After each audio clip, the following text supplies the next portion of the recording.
This experiment tries to explain how sound waves can tell what's underground.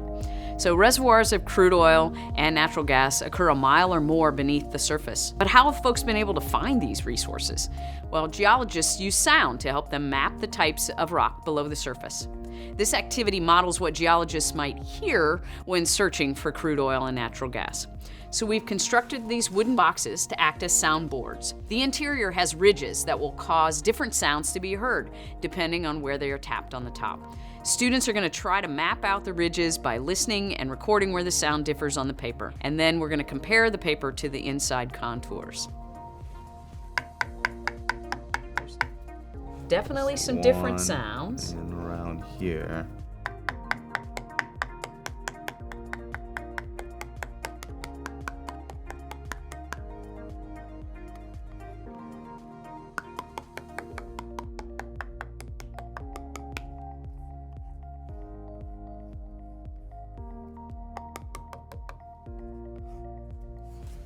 Not too bad. Look at that. You want to be sure that you have the actual answers to help students understand or see if they're fairly close.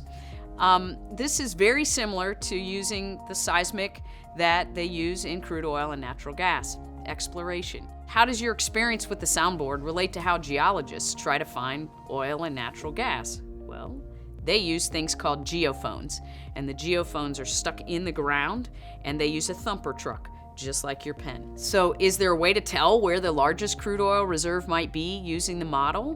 Based on the sound waves, you were pretty close. And then how much would you be willing to pay to drill in the areas that you identify without this answer key? You know, not much. I'm not gonna lie. I think a 50% rate is not enough to pay for it. So there's definitely a risk involved in terms of doing this exploration. But again, because we had the experience of these drilling rigs and the folks who are looking for oil and gas, they are pretty good at finding all of these areas.